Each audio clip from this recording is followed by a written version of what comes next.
Welcome back to Unleashing. I'm your host, Jared Beeler. I want to discuss a very interesting topic, and I've wanted to talk about it for a little bit.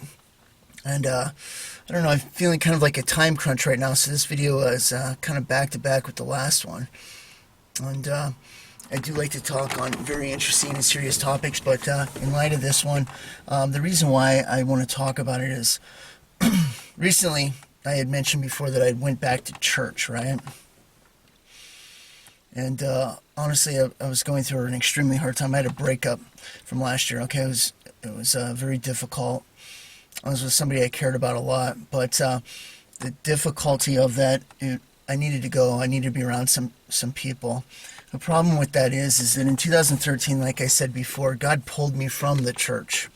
All right, I had been going for quite a while, and I had prayed that I wanted to get closer to Him, right?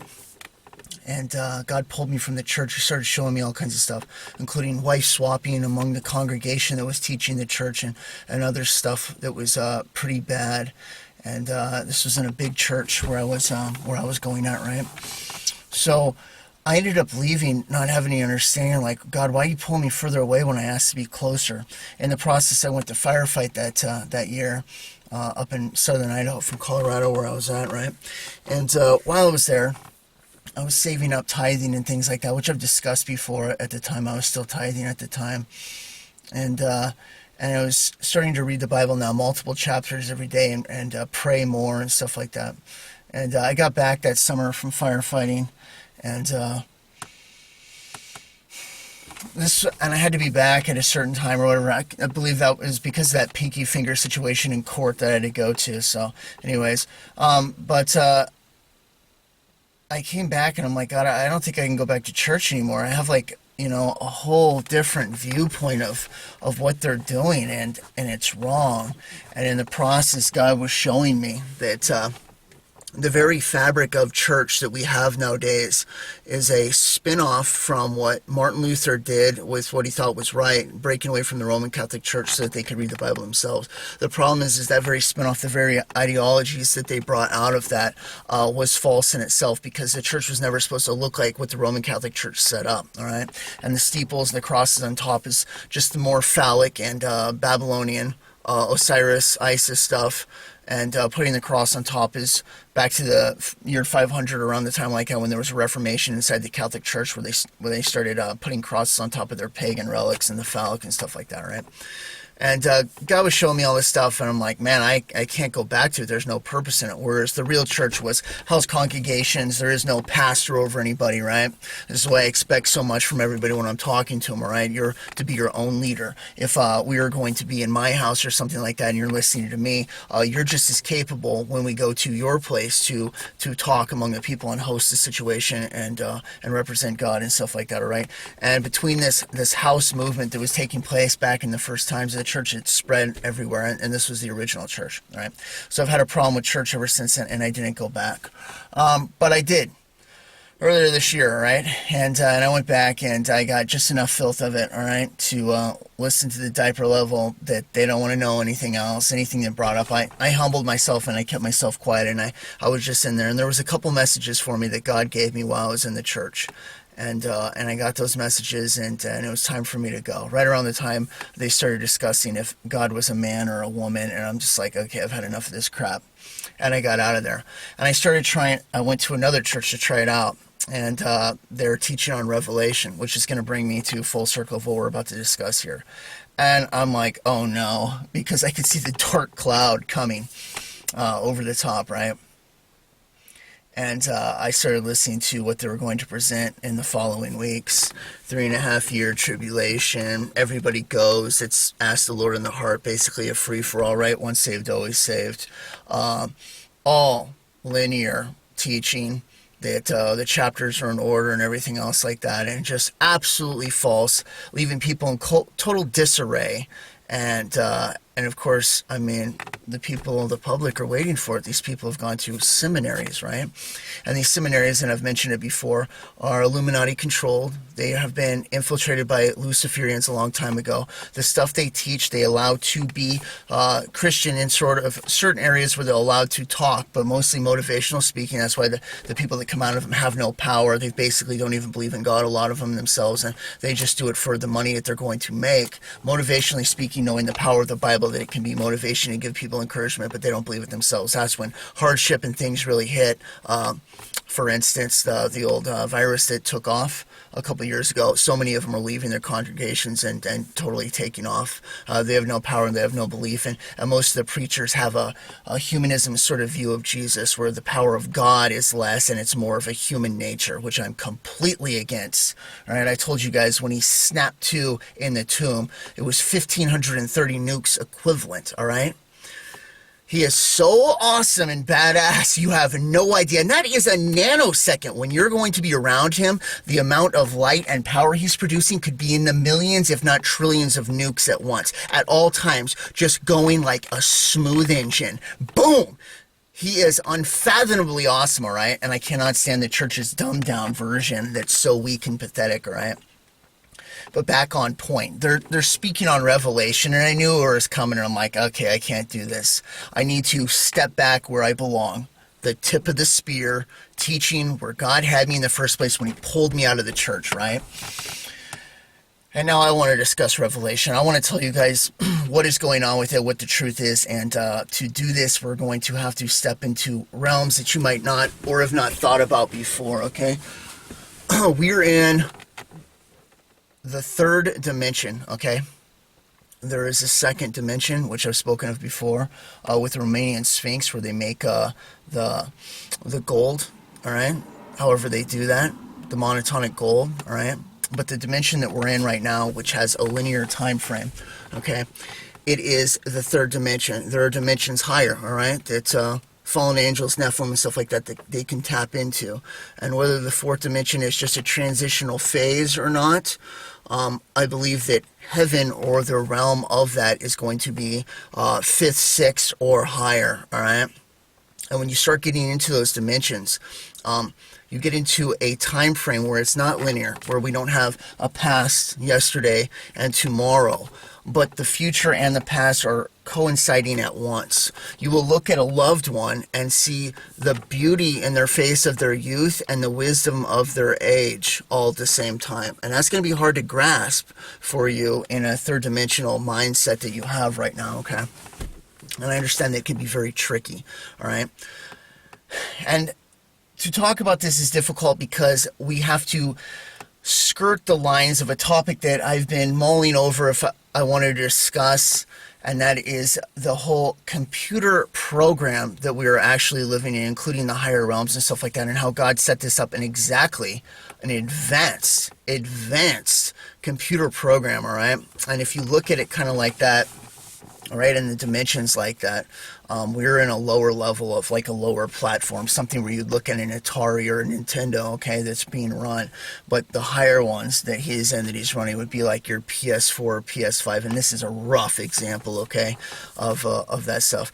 And literally things are keystrokes away, all right, for God, which doesn't need a keystroke at all. It can be done with his mind, but the way that he's running it is exactly the same way. And the elites have caught on to this, all right, and when they tap into that kind of stuff, all right, they're tapping into code that's put into a program, a software system, and the ones that have higher access to it, fallen angels and stuff like that, they can manipulate the code any way they want. So they're not digging out caves, they're literally growing them, expanding them by just changing the code, all right? They can use anything as software within inside the system for what they're allowed to in their advancement, all right, which is higher than ours, okay, for now, all right? But that's a different topic, but I just want you to kind of keep that in the back of your mind while I talk about this, okay?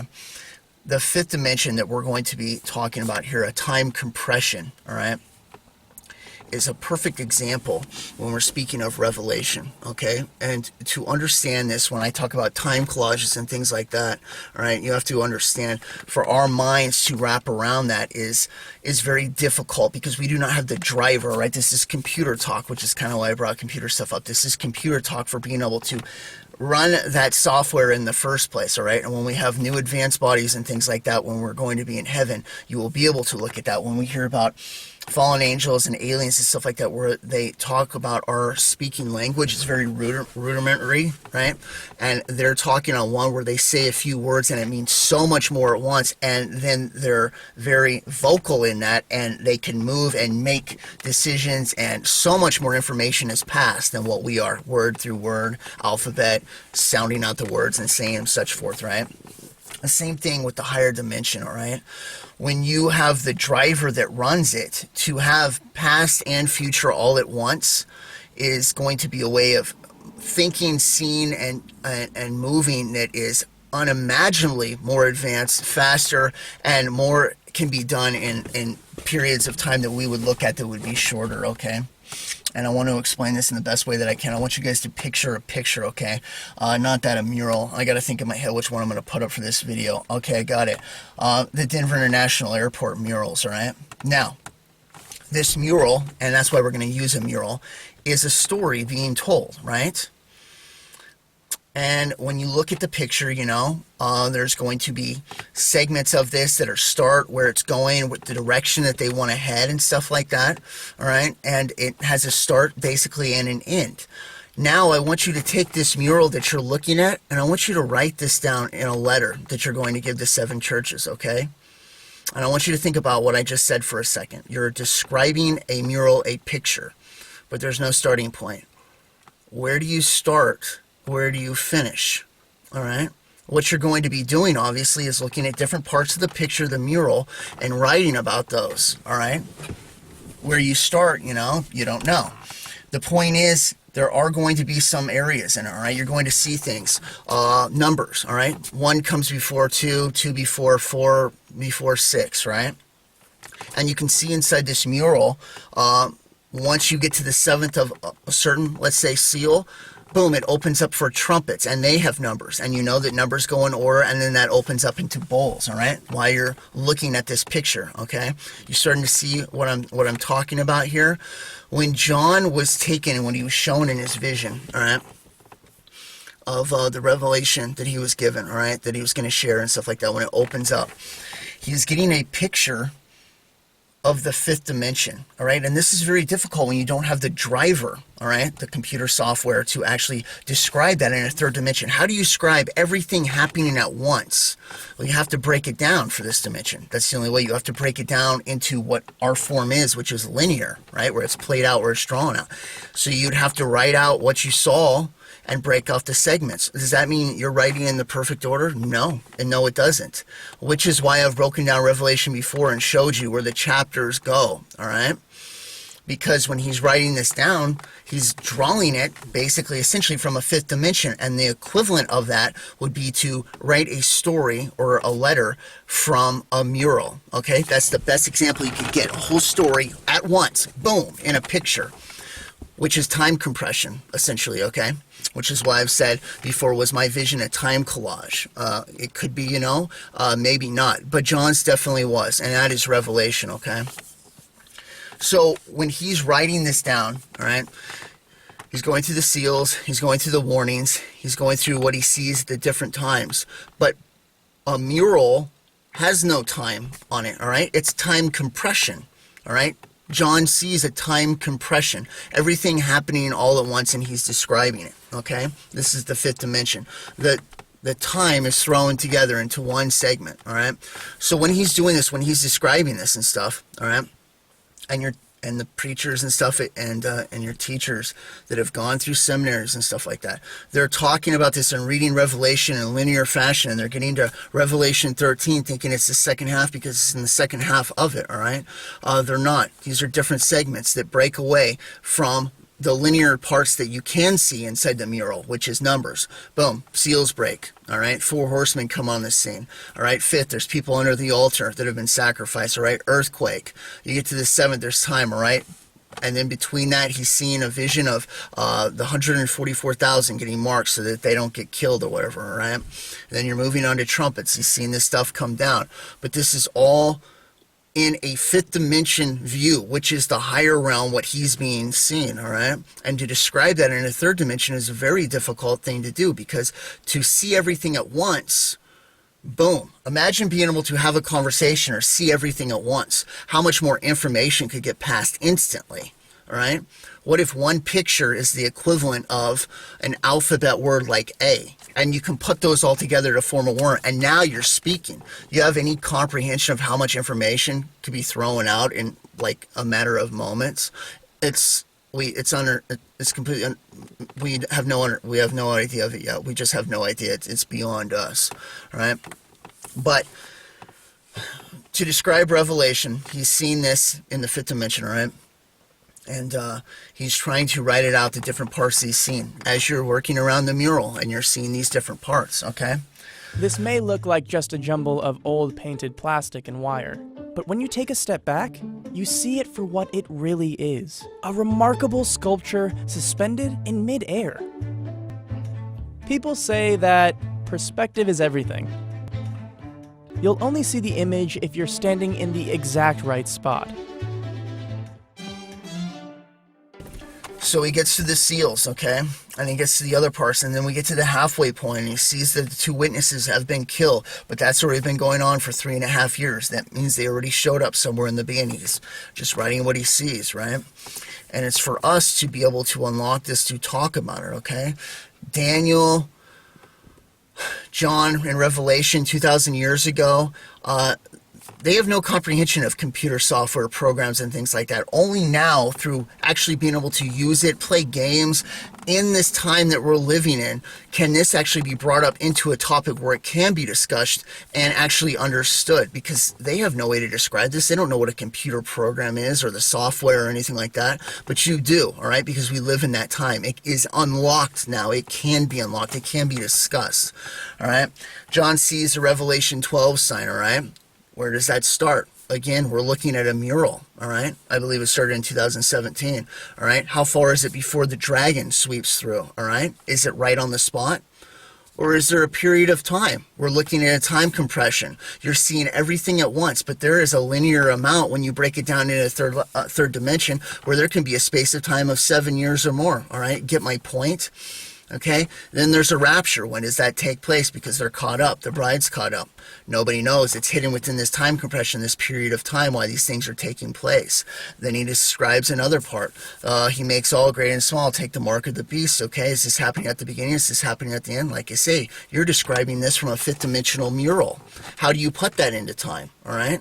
The only way is for us in this time to look at it, have it revealed from God, and see where things are lined up and be able to place it then. But there's no way of knowing that back then, or the time. You're reading this like a linear story that's being told, but it's not. It's not linear at all, because what John saw was a higher dimension, a fifth dimension, all right?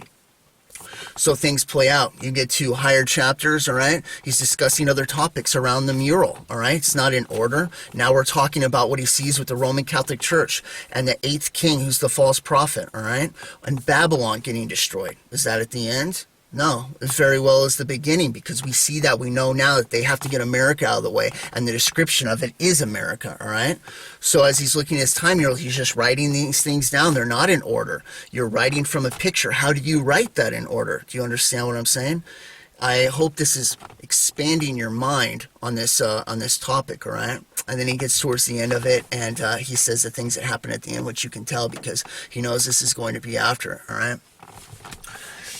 And we want to talk about this for a little while, okay? Especially after the whole thing that happened in church where they were about to lead everybody completely astray, all right? And people don't want to hear it, all right? They've put their trust in pastors. Let me describe pastors to you, okay? This is about the lowest form of Christianity that you can find, all right? They're not they think they are the end-all, be-all, but they're not, okay? They've been put in there for a place. All right? And there is a place for them, right? People start somewhere, they need them, they need to hear some things out of the Bible, right? But I liken this to a kindergarten teacher, okay, a first grade teacher, all right? When you get that, you're not to be under them. If you stay under them, you are sub-level your entire life. That is why you can meet Christians 50 years in the making. They've sat in the pew and know nothing. And you can meet some that have stepped out away from it and walked with God, where God's their leader and he's directing them. You understand? You understand the difference why when you hear me talking, why I know the things that I do? This is because I've stepped away from that, all right? It served its purpose for a time, all right? And I believe it has a purpose, okay? But it's not the end-all, be-all. You're to expand out. You're going to go after God. You're not to follow me. I don't ever want to get to a place where in heaven, like, oh, I followed you, or I'm behind you, or what do we do next? The whole goal that I've tried to describe to you guys the whole time is to get you up into your place where you talk directly to God yourself, all right? Encouragement or things that you need, yeah, sure, that's great to have brothers around and we're not to forsake each other, all right? That has nothing to do with the Babylonian church that we have nowadays, all right? It has to do with encouraging the brothers and the sisters, all right? They're on the path as well. But I want everybody to be out there in that personal walk with God where I don't tell you what to do. Your journey is your own. And you sure as heck don't tell me what to do. It's been my journey with God for a very long time, and he's opened up those doors. He's given me special gifts and powers, which he'd give to you, like I say, if you don't have a price, but everybody's in a different place, all right? But you have certain strengths and gifts and things that you can use that he will use in his own way, and that has nothing to do with me. That's totally you, and that's where I want you to. And in the end, if you were to make it to that, then on the battlefield, because nobody's telling me what to do except for God himself, all right? I'm not following under anybody, and I don't want you to follow under anybody either. You're going to be directing with him. And when you're an individual like that, then you can be the absolute best. And then I get to call you brother or sister, all right? And that's what I want the most, okay? But you're not going to get that in the pew in the church, all right? And I hope that you can understand that. I've said it quite a few times now, right? The difference between, the called out ones, those who choose to follow Christ, the actual meaning of the word church in the Bible, all right? And those that go into the church building, all right? I understand it has its place sometimes, all right? I did go through a hard time earlier this year, and it helped a little bit for a time, and God did speak to me when I was in there through a couple people on some subjects that I needed to hear personally, and it was good. But I can't stay oppressed like that. And if any church leaders or anything like that find out who I am, the oppression starts immediately, and so does the jealousy, because they know there's something different about me, and they want to put me under that. And I will never be under the lowest form of leadership. I swore that would never happen again when I left the military, and I was forced to be under it, and it was disgusting, all right? Never again. I answer to God alone, all right? That is my leader. That is my king, all right? And I want the same for everybody else. And you can see the difference. You can see the difference in my personal life, all right? And my quest to be the best that I can be for him, and the difference between your preachers that don't know jack, all right, and why you can't get any information, okay? And I hope this makes a little bit more sense. Revelation is not a linear book. And I pointed this out before, and I've discussed in the chapter placement how this chapter goes in the first, this goes in the second half, and things like that, and why the tribulation actually gets off to a rip-roaring start with the Antichrist getting people to follow him right from the start, and the mark of the beast. And why in Revelation 14, all right, the angel's warning about that and stuff like that, not to take it and stuff, okay?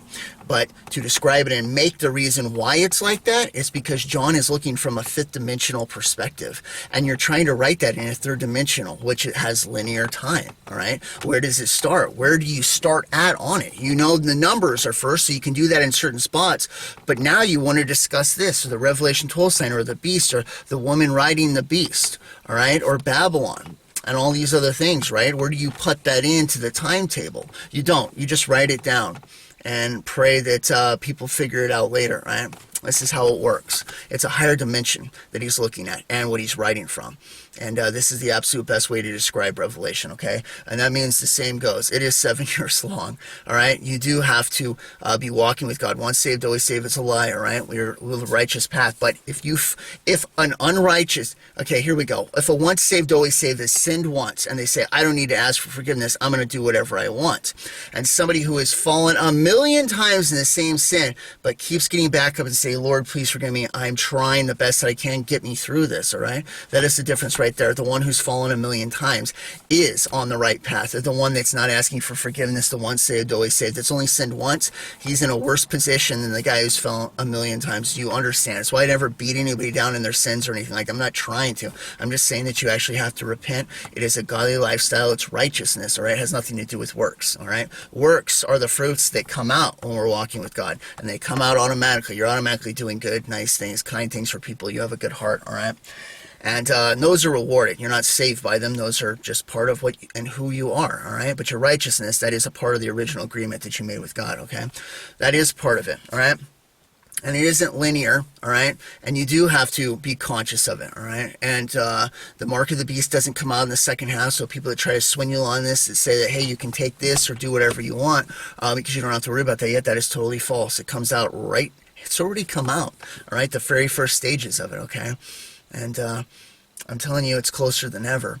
But I hope that I can expand your mind with this video a little bit and see what we're talking about. When we get out of here, you're going into a realm you know nothing about. And none of us have really got to experience it except for a few people that have had the visions and got to see it, like John and others that have been showing some things, which are looking at a time compression that's going to be very, very interesting to see. But the graphics, basically, you know, of this system that's going to be up there is going to be so much better. Things are so much better, all right? But you gotta have the driver to do that, all right? The computer adaptability before you can even plug into that. And to have that new driver system, it's been programmed into your new body. Like I say, think computer programs, all right? You're a click away. When it's a nanosecond and we change, it's okay, I've already created the bodies for them. We're just gonna give them the upload, and now go get them. Boom. Change in an absolute instant, all right? All the kick-ass stuff that comes with it, the new drivers for the higher dimensions, the abilities, and all the awesome stuff he's got planned that we don't even know about, that even the people up there that are waiting to get enhanced don't know about, but God's been working on it. It's totally kick-ass, all right? It's awesome. And I hope that this computer idea can open up the idea for me to talk about this a little bit more, all right? Because the bad guys already know about it, and it's dumb that the Christian church doesn't, all right? You understand that the possibilities are literally a click away, all right, from what God has planned, and the awesomeness and the stuff that comes with it, all right? The abilities to go through dimensions and things like that are the same. It's going to be from jumping or traveling through the internet or any computer sort of software program or anything like that, okay? It's pretty incredible, all right? It's one of the most advanced, it's the most advanced one ever created, though, all right? That God engineered himself and made up, and you don't need keystrokes or keyboards to do it, all right? He can do it all through his mind and through his word, all right? And it's pretty amazing. But anyways, I kind of just wanted to go over this revelation idea and point that out to you, so when you hear people preaching it linear and stuff like that, they actually don't know what they're talking about, okay? And it's I can't say it's not their fault, all right? They've gone to seminaries. The whole system, the whole idea, it's been false the whole time, all right? This is why God wanted me to talk in the first place. This is why I have the channel, so I can bring these ideas and these things out that he has, that he shows, that he puts on my heart, that he lets me know to tell you guys and stuff like that. Like I said, at the age of 21, when I was laying on the floor, I asked him, how did dinosaurs get in there? And just like I've said before, it's a wellspring, all right? He gave me the gift of knowledge on the spot. And for the last 20-something years, it's been coming in non-stop, and now I know the secrets of the universe, and it continues to come. All glory to him, all right? And I've shared this, you know, with people on the stuff that he allows me to talk about and things like that, but it's a very interesting topic, all right? And if anybody tries to teach you revelation and they're doing it linear, that's not true. That's not how it is at all. It's a fifth dimensional perspective that's being writ in a third dimensional linear idea, all right? So it's not in order, not the chapters, right? And I hope that makes a little bit more sense to you, all right? I just wanted to share this with you guys. God bless. I'll catch you next time on Unleashing. Bye.